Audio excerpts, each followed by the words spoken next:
Welcome, one and all, to Tune In Radio U podcast. I have with me the brilliant Holly Loxton, mentor to entrepreneurs and visionaries. She uses her holistic knowledge of the human condition, incorporating mind, body, and spirit, to reprogram the subconscious so that her clients can live extraordinary lives. Not only did she start out as a PT, then a massage therapist, then hypnotherapist, then rapid transformational therapist, then life coaching, getting trained with high-level experts in the fields of leadership, mindset, and energy. But also, Holly has been there, quote unquote, herself. She has had her own experience of overcoming traumas that led to depression, anxiety, and addiction. So she knows what it's all about. And personally, I feel as though you get much more effective connection, not a hard and fast rule, mind you, but a much more effective connection with your therapist when they have gone through that misery hole of hell themselves. I think being able to relate is fucking huge, but I digress. Holly, welcome, and thank you for agreeing to be a guest on Tune In Radio U podcast. I am truly grateful for having this time and access to your vast knowledge. And I have no doubt whatsoever that the listeners will appreciate you as well after learning a thing or two from this interview. Thank you so much for having me, Ruth. I really am so excited for this. We've been working together for a bit of time now, and I just, I really feel like we're in such alignment with the message that we want to spread into the multiverse. Yes, absolutely. Absolutely. Okay, so first up, so that the listeners get a bit of a feel of where you came from or where you come from, can you tell us? So you were suffering from depression, anxiety, addiction to alcohol. Is that right? Yeah. Where did all that stem from? And at what point did you realize that you had a problem that you needed to do something about? You know, was it a slow burn kind of realization, or did it just kind of slap you in the face one day where you thought, I can't live this life anymore. I need to do something. Oh God, yeah. So it's not really a problem. It was problems, plural. Yep, sure. My whole life was pretty much a problem for me for a long time. I was in and out of suicidal ideation till I was about 30.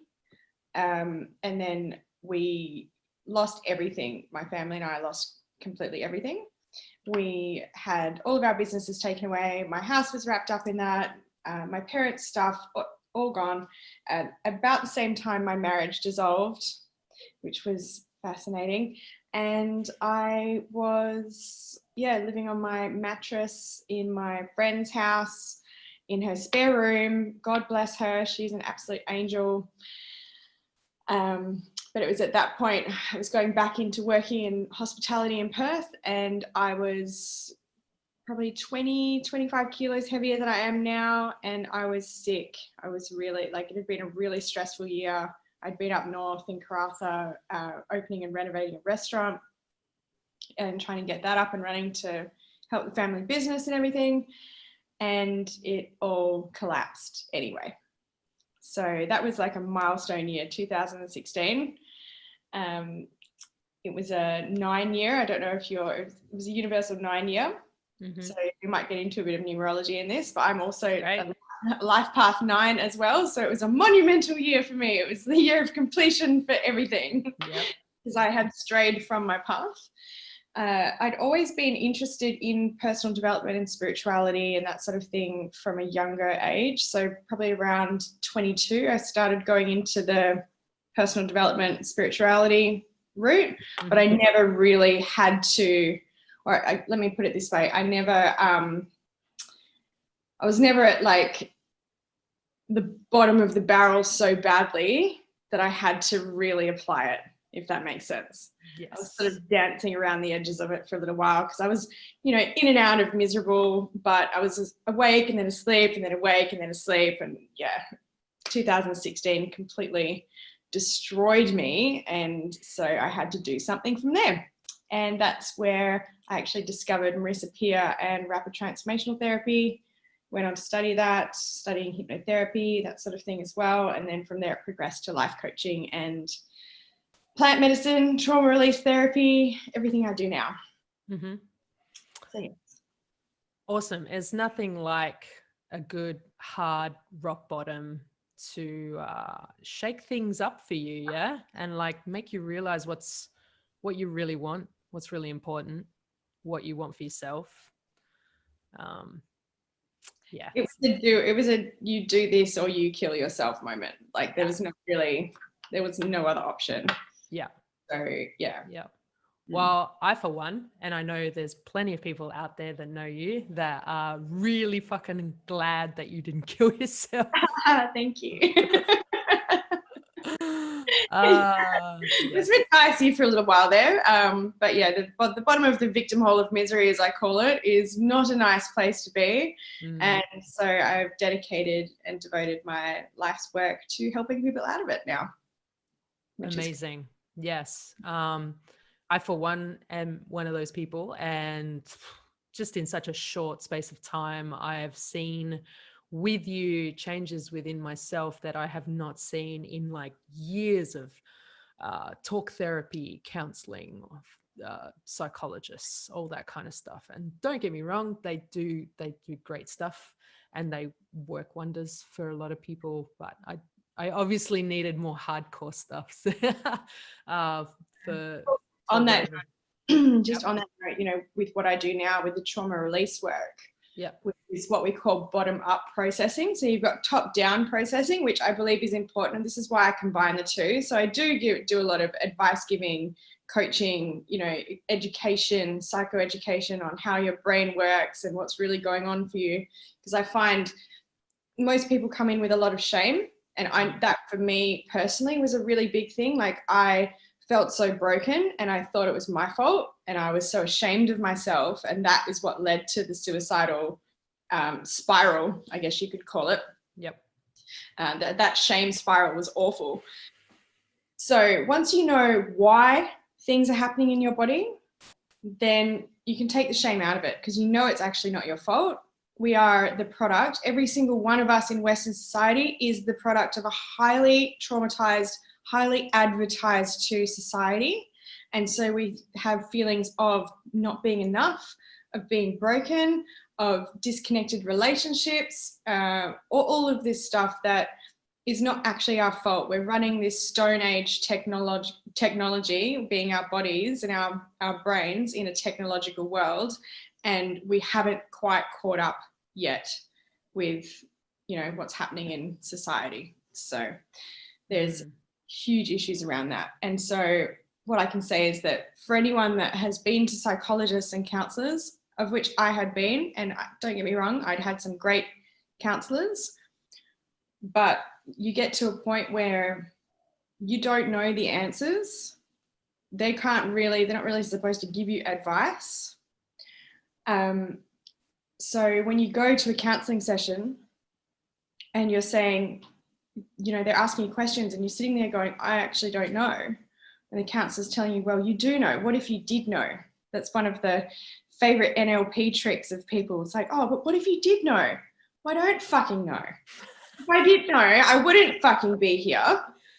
So I wouldn't be paying you $150 per hour. Yes, exactly. And the rest. Yeah. And so as good as it is to be pressing people and probing people on that, if they knew, they wouldn't be seeing you. And so you really need to find other ways as a therapist, I feel, to look at that. And trauma therapy is one of those things, because quite often, like 95% of what we are, we don't have a conscious awareness of. It's only the 5% is the conscious mind.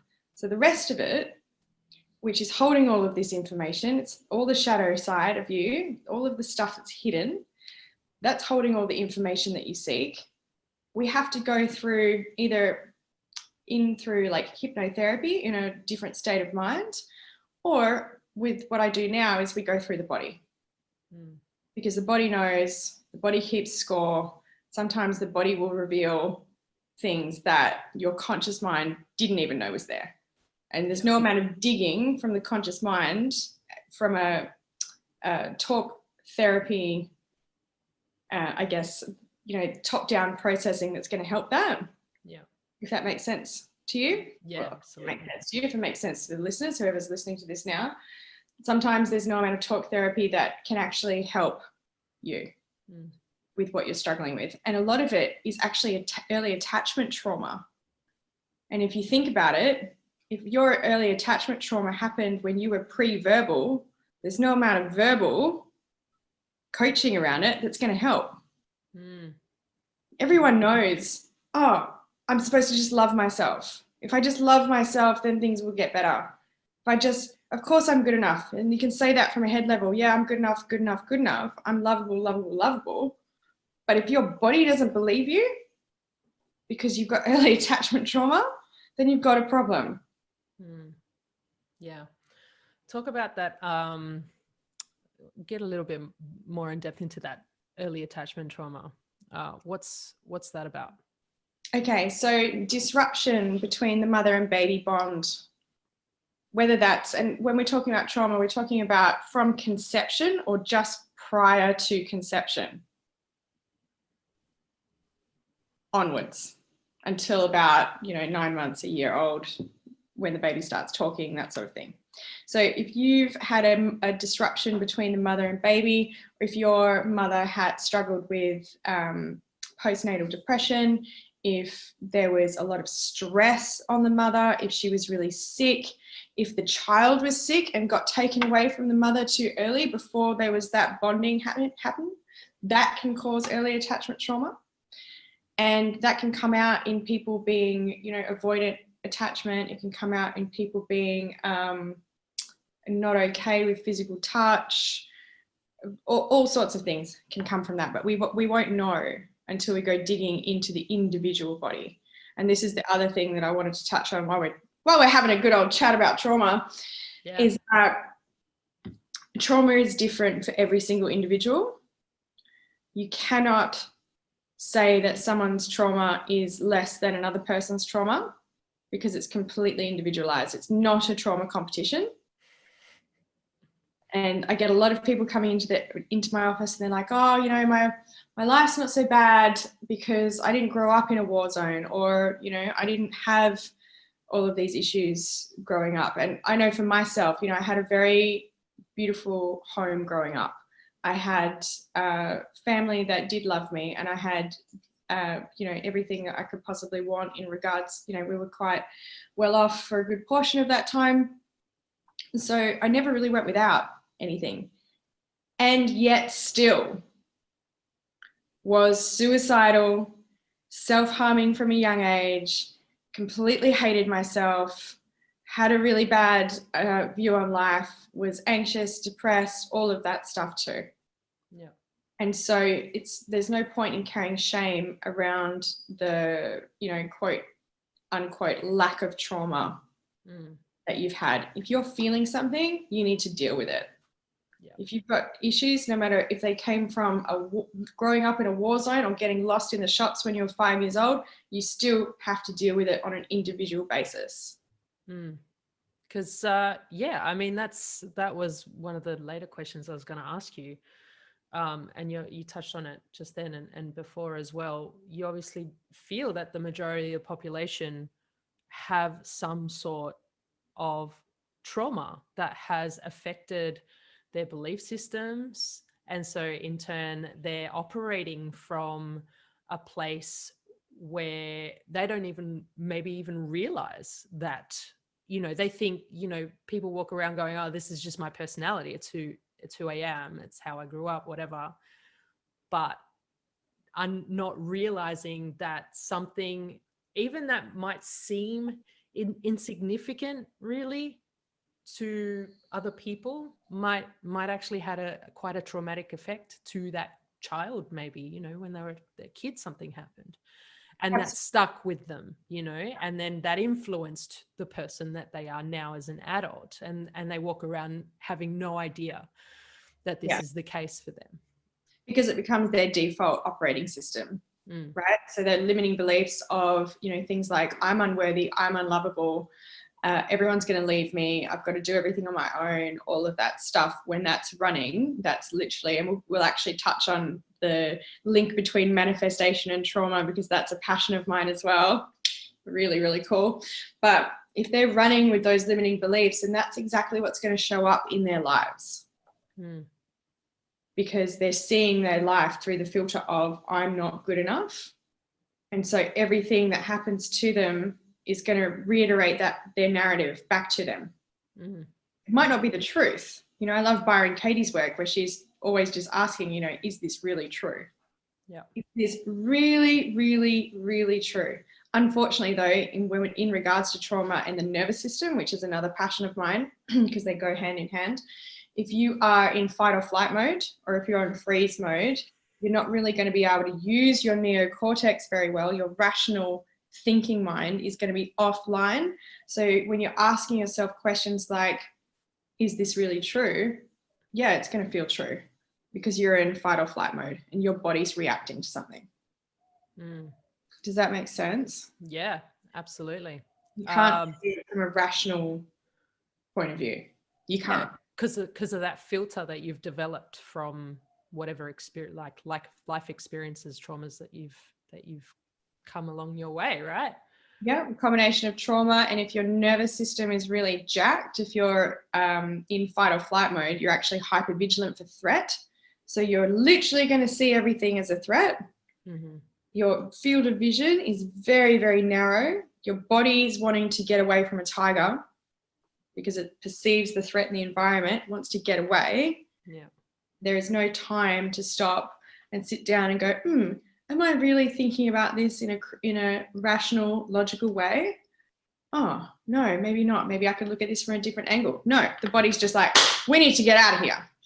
We need to get away from the threat, whatever that is. It could be your job, it could be your spouse, it could be your family, your friends, it could be the combination of all of them. Your body wants to get away. And so what's it going to do? Have an anxiety attack. It's going to get really sick. It's going to do something that is going to keep you away from said threat. Yeah. Yeah, I mean, far out. Like, we only have a set amount of time. We could literally be, I could talk about this with you for a long time. There's so many different avenues regarding trauma and how it affects people and how to work through it.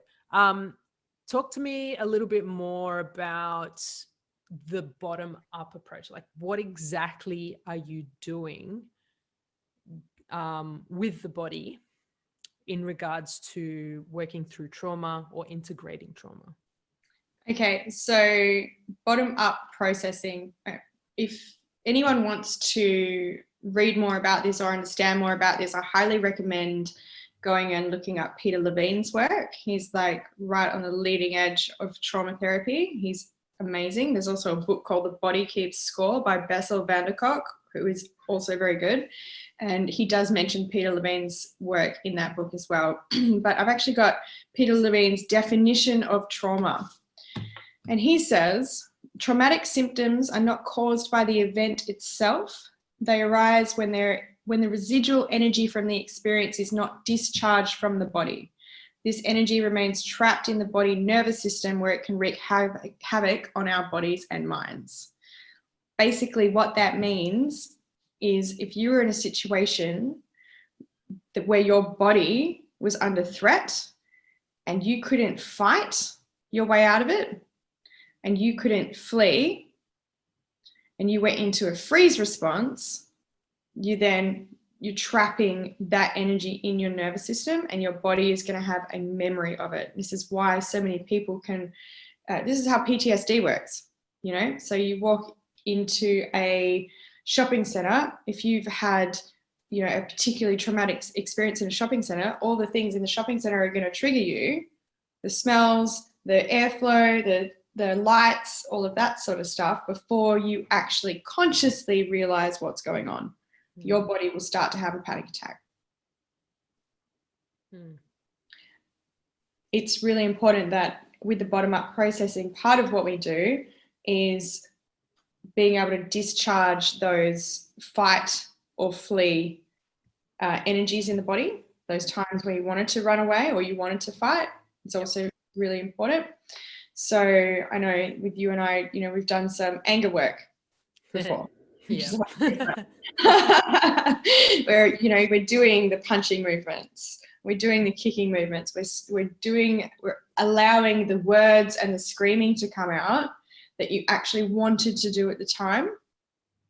The other way that the trauma work works on the table, when we get you on the table, is that we're getting the three brains to talk to each other. So this is a bit of a neurobiology level, but you've got your reptilian brain, which is your survival brain, which is highly activated when you're traumatized. You've got your limbic system, which is your emotional system, which is also highly activated. Then you've got your neocortex, which, as I said before, is your rational thinking mind, which if you're in trauma or your nervous system is completely fucked, that's offline and you're operating from the back two only. This is why when you get triggered by something, I always say, if you're triggered by something, there's something within you that needs healing. It's got very, very little to do with the other person. Of course, if someone comes and like punches you in the head for no reason, then yeah. But, you know, most of the time, especially when we're talking relational issues, have you ever been in a relationship with someone where you've just said something off the cuff and they've gone completely fucking nuts? No, not at all. All my relationships have been very stable and amazing. Well, I know for me, I was that person, right? So my partner would say something and I would just go from 0 to 100 because I would get triggered and they'd be like, whoa, whoa, whoa. Like, oh, I just asked you if you wanted an orange juice. I'd be like, what the fuck? You know, so. I am joking, by the way, like my relationships have been quite turbulent and mostly because of me as well. So happy to own that. Doing the work though, it's all good. It's all good, doing the work. So this is what happens though, when you've got trauma around, especially relational trauma or attachment issues, then completely benign things that the other person doesn't even think are a problem, you can get reactive to until you do your own trauma work. Yeah. You generally, so to be very, very simple about it, and we can probably do another couple of podcasts on individual things, but we'll just give you a broad overview to your listeners today. Love to do that. Yeah, for sure. Give a broad overview. So the body does this really cool thing, or the subconscious mind, which is connected to your body, does this really cool thing where it actually wants to resolve traumatic issues. So whatever you experienced in a traumatic issue, it can then actually go and subconsciously, because you don't want to consciously put yourself back in situations like that, but subconsciously you will choose situations where you could possibly resolve said trauma because it's familiar to you to have that trauma and your body wants to resolve it. And so it'll give you another opportunity to do that by choosing the exact same scenario again. Yeah. That sounds familiar. Yeah. Whenever anyone comes to me, and this is me to a degree as well, it's like, oh my God, I thought I was choosing someone. I thought I was choosing a partner completely different and they've ended up being exactly the same. That one. Like, what the fuck is happening here? Yeah. It's not them, sweetheart. That's you. Yeah. It's about your parents, right? You're kind of like trying to resolve issues that you had with your parents that you never actually got to resolve with your parents. And that's why you seek out parental type figures in your partners. 9 times out of 10, we seek them out because they're familiar, right? So if you had a disconnected parent or an abusive parent or something like that, you will generally seek out the familiarity in a partner. I always say that anything that is unresolved between you and your parents will show up in your romantic relationships. Yeah. So this is why I say to everyone, Hot. oh, yeah, awesome. I say to every single person, I truly believe that your healing journey is the most important thing you can do, not only for yourself, but for your friends, for your family, and to help humanity like on the whole.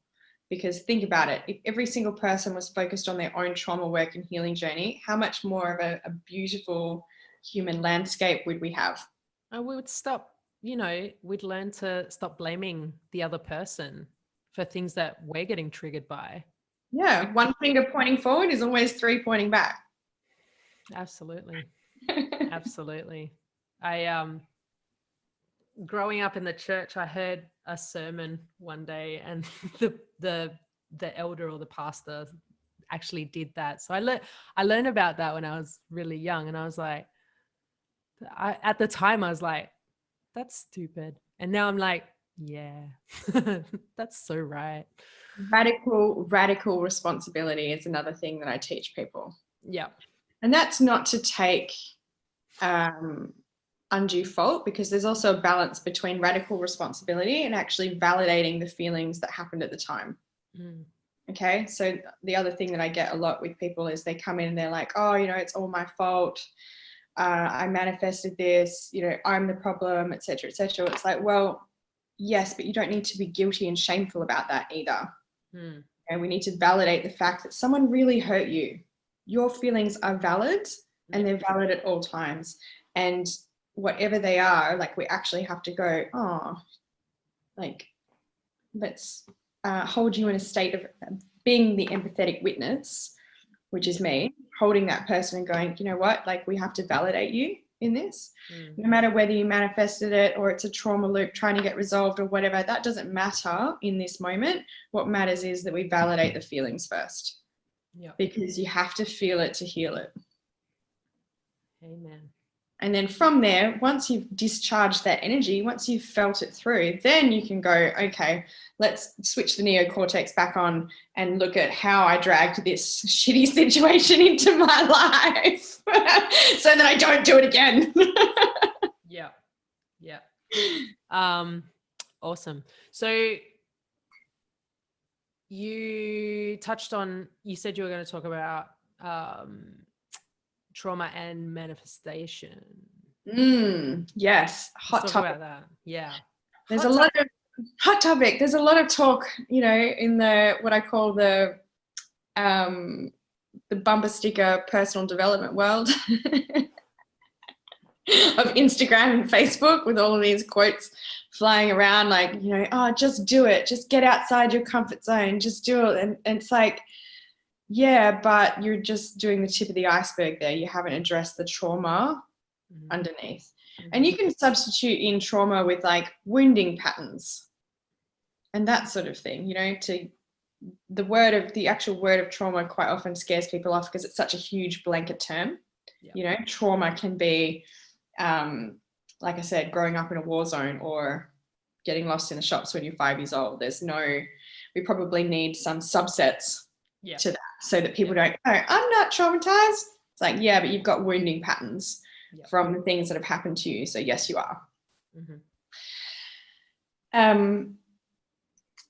So when it comes to manifestation, the best way I can describe it is the only thing between you and whatever it is that you want in your life is the healing that you haven't done yet. So if you want an amazing, incredible relationship with an incredible person and you really want to attract them into your life, then you've got to heal everything in the way of that. That means that you have to be able to show up differently in relationship. But even more than that, if you don't heal the underlying issues of why you don't have that yet, that person could be sitting next to you at the bus stop and you won't even see them. Because your filter on reality is made up of your belief systems and your traumas. And so you're not going to even look at them. It's like you weren't looking for a Toyota until you decided to buy one, and then suddenly you see them everywhere. That is your reticular activating system, or your filter on reality at work. First time that happened to me, I was 18, I really wanted a Toyota Hilux. And when the moment I made that decision, I was like, I'm going to start getting quotes for this Hilux. And then suddenly I saw them everywhere and I was like, fuck, has Toyota had a sale? What's going on here? And I didn't get it until years later. And I was like, my reticular activating system. There you go. Mm-hmm. Yeah. But I had no vision for them before. Yeah. If that makes sense. Yeah, absolutely. So same thing. Let's go through something I'm going through right now. Same thing when it comes to like your career or your purpose or something that you like, obviously like a relationship, something that you want to be successful, or you want a decent amount of money coming in, all that sort of stuff. It feels like, so for example, for me, I sent you that funny message last night, where there's that glass ceiling, right? And I just feel like I'm getting somewhere, but it's like bang, bang. And it's like, I keep hitting that fucking glass ceiling. Like, why? Why is that the case? I mean, I know why, but for the listeners. Yeah. Okay. So that in that particular instance, if we look at all of the quote unquote successful people in the world, and we'll talk about monetary success or business success, what makes one person, like, why is it so difficult for people to be successful if it can be done, right? Because it definitely can be, because there's loads of millionaires in the world.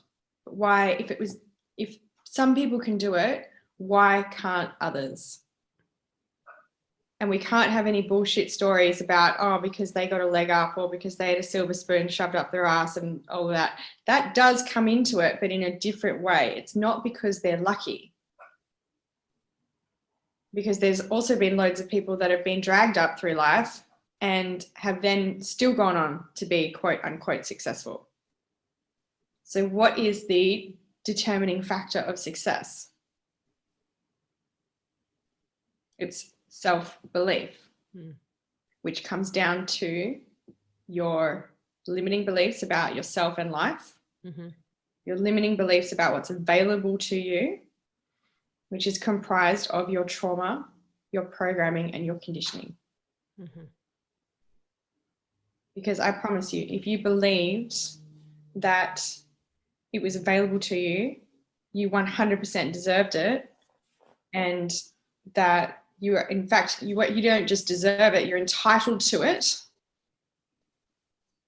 then it would be a lot easier for you. You'd just go out and do the things that you knew, and opportunities are everywhere.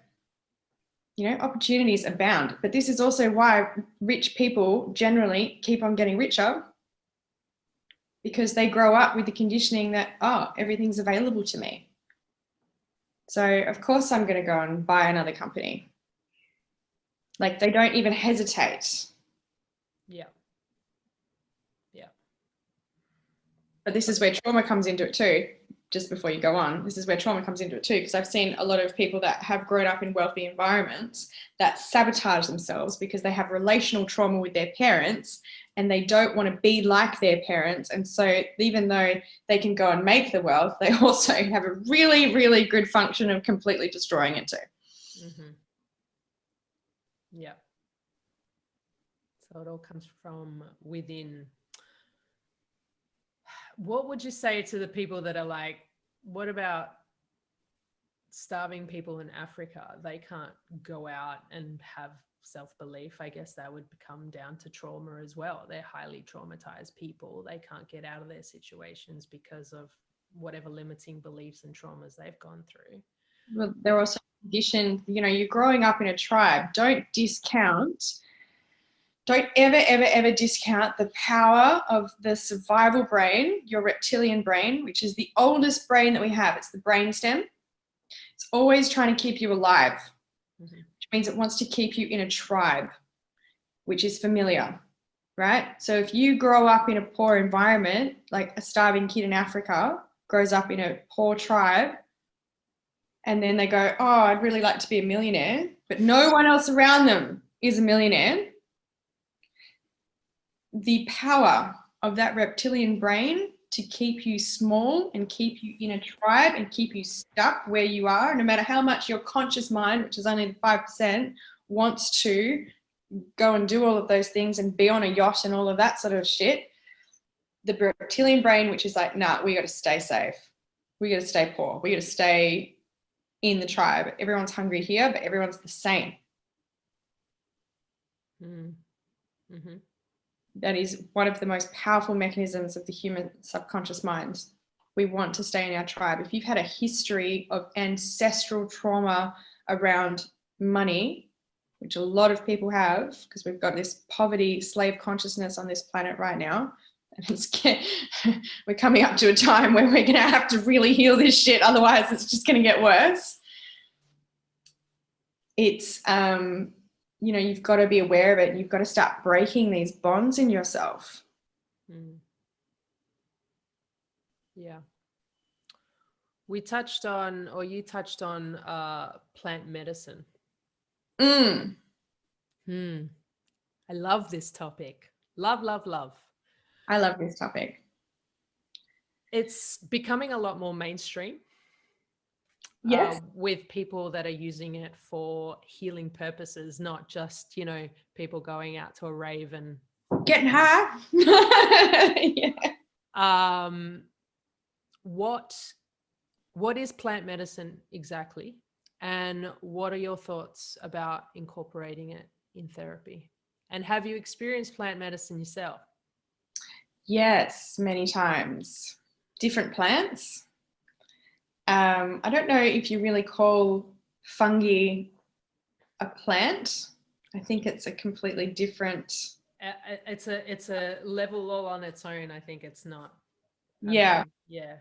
So I have had an extensive experience, probably not as much as most, but an extensive, most people that delve into it actually, but an extensive experience in plant medicine. I've had, and I call them all plant medicines, anything that's like an entheogen, I call them a plant medicine. So we've got Kambo, which is frog medicine, which is basically a very deep, energetic and physical cleanse. It doesn't really have too much of an effect on the brain though.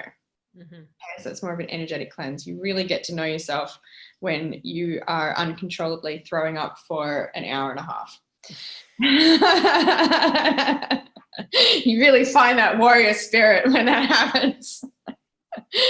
Then you've got the toad medicine, which was what I would call like the bullet train to enlightenment. That is there's a toad from, I think it's Central South America, which has a poison in its skin, another poison frog.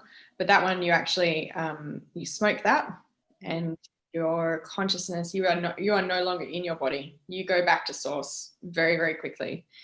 And you see things from a completely different light when you get out of it. It is what I imagine that 30 years of meditating on a mountain would get you to that point as well. But one of the reasons why I love plant medicine is because I think personally we're running out of time. You know, especially with this technological era that we have now, people are very distracted. People are not going to, you know, we're time poor these days as well. People aren't going to sit and meditate for 5 hours a day, every day. They're just not. They might do it on a retreat. They might have all of these enlightening experiences, but how do you integrate that back into your life? Which brings me to my next point, that integration is just as important as the plant medicine. Going and doing an ayahuasca ceremony is not going to help you if you don't integrate that back into your life. Otherwise, if you don't integrate properly, it just becomes another fluffy spiritual experience. It can actually probably do more damage because now you've got two narratives running. You know what the truth of source and energy and all of that is, but then you're living this 3D life where everyone else is programmed and in the matrix, and you're like, fuck, you know, how come no one else can see this sort of stuff? And then that can leave you feeling really disconnected and crazy, and like me after the toad medicine, the next 6 weeks after that, my ego completely just dissolved in an ever increasing spiral. And that was a really awful experience, but I didn't have proper integration. My favorite of all the plant medicines is psilocybin or magic mushrooms. The reason being is because it's not as, it doesn't, in my view, and this is all in my view and my experience, so any of the hardcore plant medicine people out there that are listening to this, like it's just my opinion.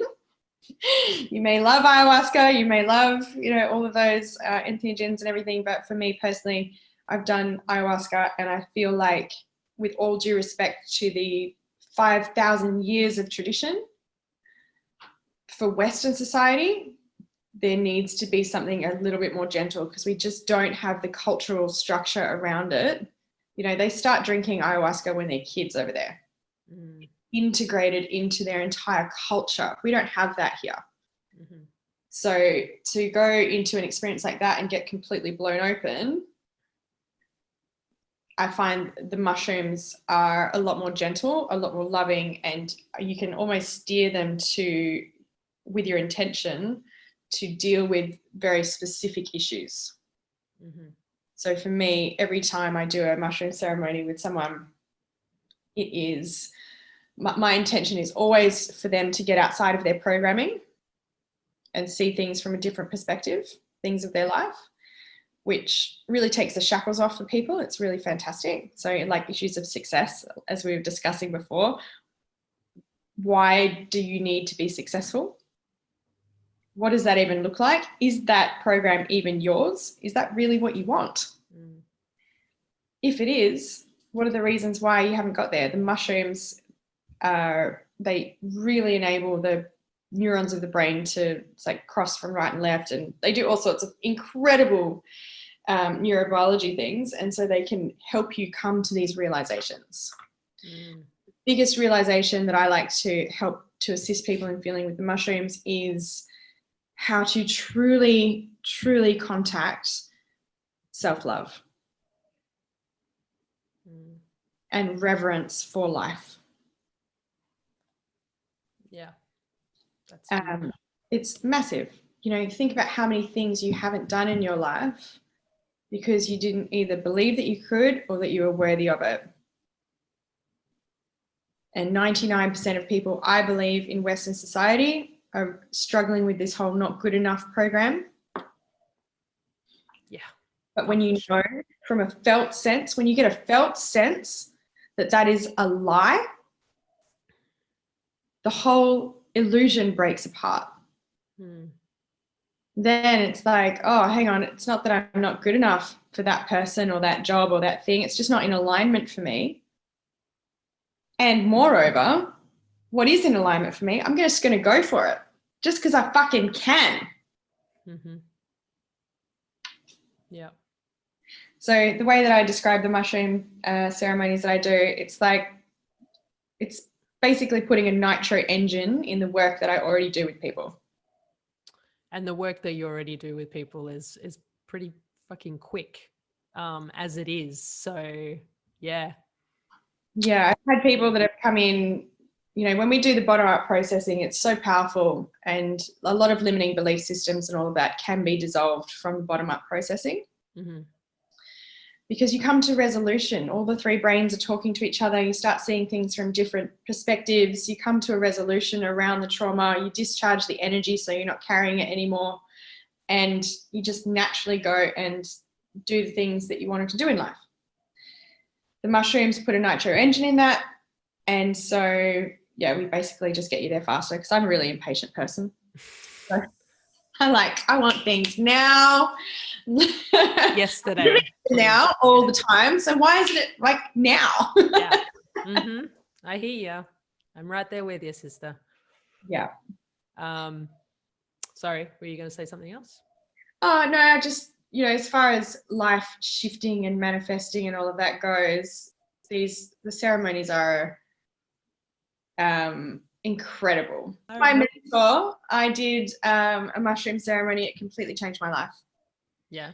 I had been struggling with issues of abundance. I had been struggling with issues of self-worth, self-doubt, had never, ever, ever been able to contact any sort of self-love for myself. I knew on a conscious level that that's what I should be doing and feel, but I couldn't feel it. Mm-hmm. And so doing that ceremony with her completely shifted everything. I got it. And I kept saying to her, oh my God, I get it. I get it now. Oh. I ran one of my clients through a ceremony, bless her cotton socks. She came up with some really hilarious things. Like, we were just laughing at the end of it. She's like, oh, this is what self-love actually feels like. It's like being on the phone, looking for your phone, and it's like, oh, I'm actually on it. Or it's like looking for your sunglasses when they're on your fucking head. It's once you find it, it's there, and it's like, oh yes, I can contact that again now. I've got a reference point for it. But you realize it was there all the time. Realize that it was there all the time. When you know from a really deep level that you are the fucking money, so there is no separation. Everything that is separation is a lie. When you get that felt sense of that, then you can start really directing the manifestations in your life. Yeah. I came home from my ceremony with my mentor and I tripled my business in the first week.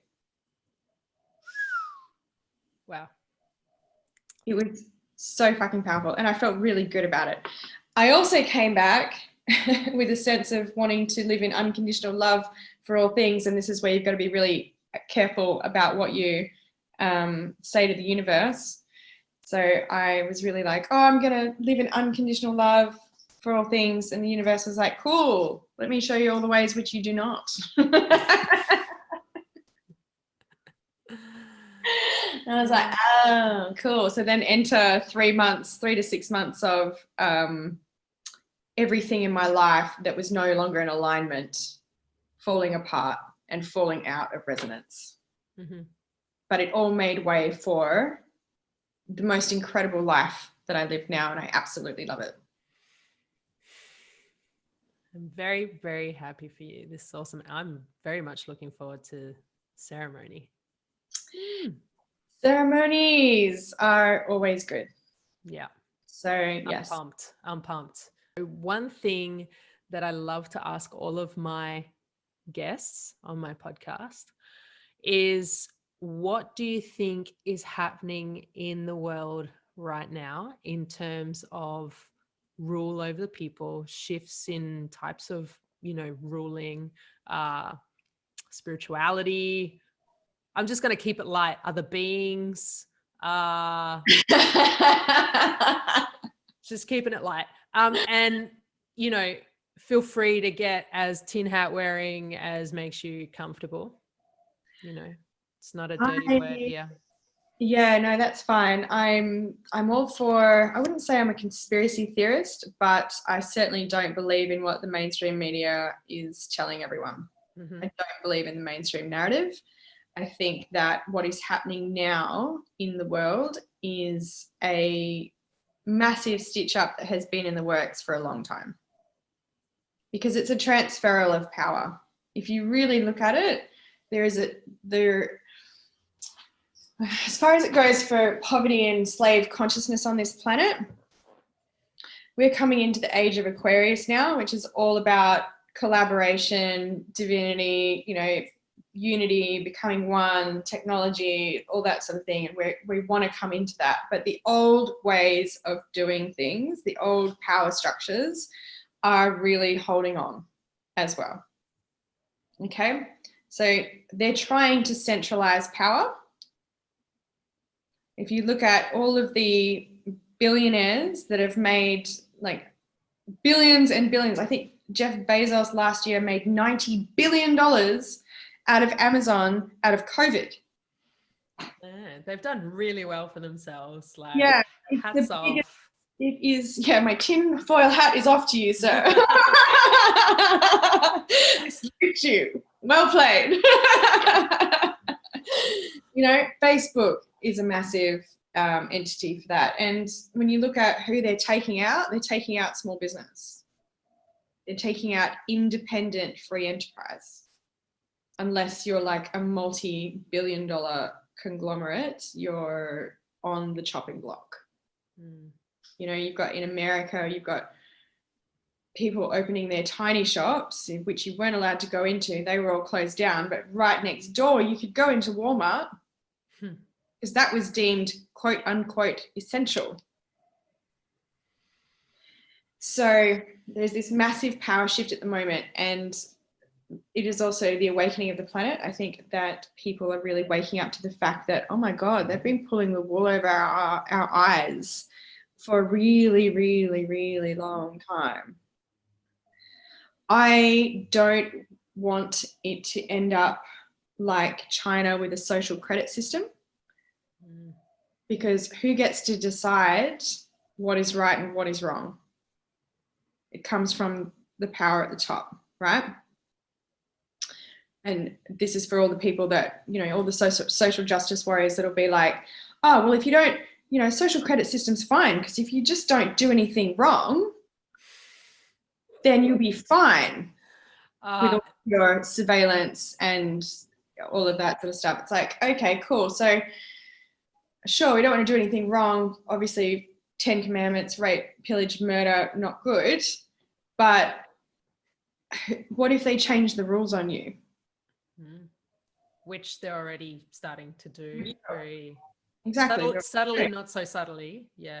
Yeah, if you look, I was looking at a Chinese documentary the other day where a guy, he accidentally was not able to afford some payments or something, and he just got all of his rights taken away from him. He wasn't allowed to, you know, he could barely buy food. His bank account got wiped. He wasn't allowed to travel, etc., etc. And in China, they can locate you within seconds with their facial recognition technology. Far out. Seconds, anywhere in China. That really bothers me, because there is no freedom in that. No, there isn't. I do believe in the inherent goodness of humanity as well. So I think there's a small percentage of people that are really usually highly traumatized that are, you know, rape, pillaging, murdering, that sort of thing. However, for the vast majority, I believe that there is an inherent goodness in us. I believe that inherent goodness is being exploited and used against us. You know, it's like, and it comes out in the way that they're shaming people into things like wearing masks. Like, oh, wear a mask because you don't want to kill your grandma. Oh, great, but you've just locked up my grandma. I'm not allowed to go and see her, and she's dying anyway because of all of these rules and regulations that you've put in place. You know, they're using extreme shame tactics. Yeah, and next will be, you know, get your vaccination, or else you know, you're not looking after your fellow man as well. Absolutely. That's already come in. Look after each other, be kind to each other, and which I agree with. Don't get me wrong. You know, I'm not an asshole, but I disagree with that being used as a way to get us to do things. And even with the people that have started to get vaccinations, like you get posts and stuff like, okay, so another person just got their vaccination and they've just died. Another person has got their vaccination and they've got all these horrible, horrible symptoms, you know, and like so many cases are coming up now. It's something like 3% of really, really, really bad reactions to the vaccine. There's never been an mRNA vaccine that has ever worked, ever.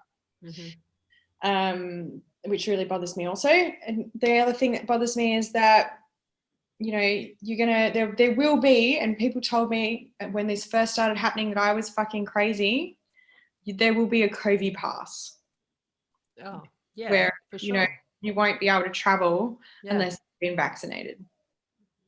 Have they threatened, or is that a thing now in certain areas of the world?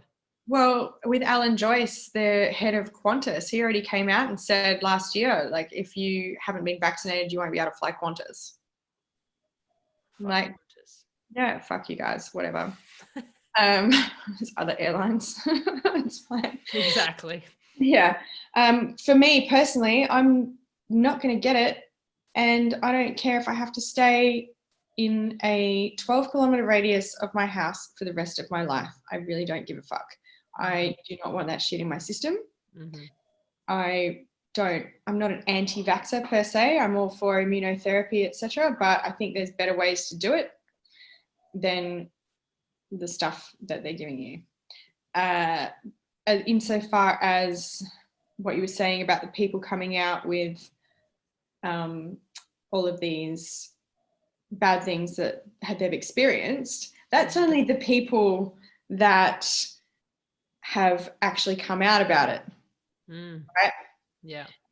I am willing to wager that there is a lot more people, especially during the trials of the vaccine, that had to sign an NDA, a non-disclosure agreement. No doubt. That wouldn't have the guts to challenge that and actually come out and say what they've experienced. Yeah.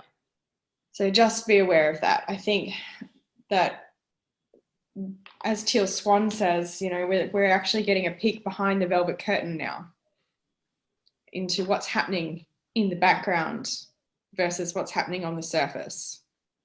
When you look at the fact that most of the media in the world is owned by very, very few people, even just look at Rupert Murdoch and his media.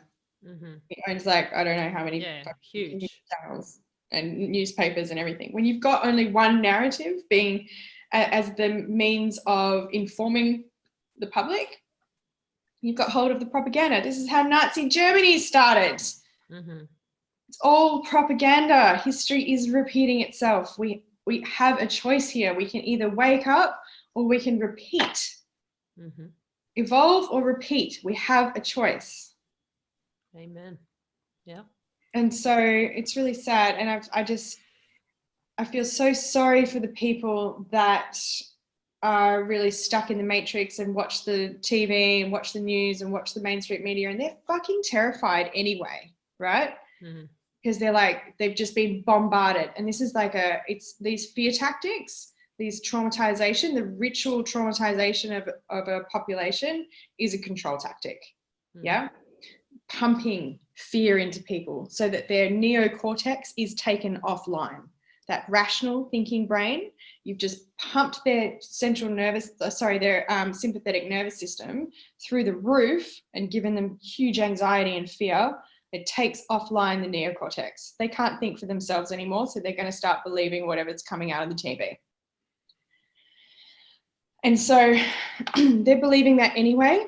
If you present to them in that state the facts or any other information that challenges that, especially the fact that it's information that means that they've been duped, that there's actually a hidden agenda, that, this innocent pandemic that came from a bat in Wuhan, someone ate a bat in Wuhan and now the world's in a pandemic. Fuck off. It takes hundreds of years for that shit to happen. Anyway, if it ever does. This innocent pandemic that no one had control over, if you give them any sort of information that was to tell them that it was engineered in some way, that is far more terrifying than a pandemic. Yeah. Yeah. That's actually way more terrifying. Yeah. Absolutely. So I actually have so much compassion for the people that are just stuck in pandemic mode where they're like, oh, it's no one's fault. We don't, it's just a thing that happened. We've just got to deal with it. The doctors are doing their best. The government's doing their best. Everyone's doing their fucking best, whatever. I have so much compassion for those people because they're actually taking the easier option in regards to what is terrifying. Mm-hmm. And collectively, a pandemic is if we're talking trauma, we're experiencing collectively horror. and it is petrifyingly, terrifyingly, horrifying to the human system. Mm-hmm. Yeah, you're going to have a lot of clients. Oh, 2020's just set me up for life. Yeah. But, Sad but true. It's sad, but it is true. And it's really, I just have so much compassion for people that are really, in a really bad way right now. They're horrified, they're terrified, and no one's talking about how to keep yourself healthy. Everyone's talking about vaccinations. How about your actual fucking immune system? Yep. Like, it's already, if there's people, you wouldn't know, even over in England and all that, you wouldn't know that you're in a pandemic walking around because no one's dropping dead in the streets. Do you know what I mean? Mm-hmm. So if you have to have a test to know if you've got this deadly pandemic virus, then... And a dodgy one at that. And a dodgy PCR test, even from the maker of the PCR test, said that it is not designed to detect viruses like this. Mm-hmm. So yeah, it's pretty nuts right now. Well, okay, so with all that we've talked about, probably freaked a few people out, maybe. Don't worry, guys. We're always going to be all good all the time. It's all G. If anyone that is tuned in today wants to get in touch with you, where do they go? They can find me on Instagram at hollyloxton_coach. They can go to my website, which is www.hollyloxton.com.au.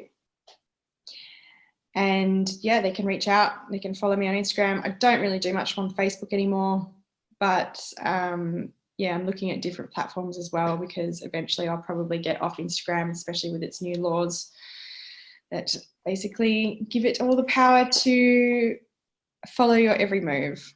Well, they're kind of doing that already, aren't they? Yeah, totally. It came in with Facebook when you could, and they use, this is what I've always said, right? Psychologists, the people behind Facebook and marketing, there's so many billions of dollars behind it. They know more about, like, their psychologists know way more than our psychologists. The everyday garden variety psychologist that you go to get help for your stuff with knows very, very little about human behavior in comparison. They knew, if you're going to give people ego boost, they know how the ego works. So like when Facebook brought in this whole thing of you can check in to where you are, to show where you are, to show everyone where you are. Look, I'm at this restaurant, or I'm at this hotel, or I'm at this beach, and blah, blah, blah. Boost your algorithm on Instagram if you check in somewhere. When they brought that in, like, what better tracking device to find out where everyone's going? You've already got tracking on your phone. It knows your every move. It's listening to you all the time. They're recording everything that you're saying as well. Everything. Hey Zuckerberg. Hey bro, how you going? Don't fuck my video. Yes, absolutely. Oh man, I love this stuff. I love this stuff so much. I love that I get to talk to you about it. So awesome. One last question. Why are you so cool? I'm not. Come on. No, I'm really, though.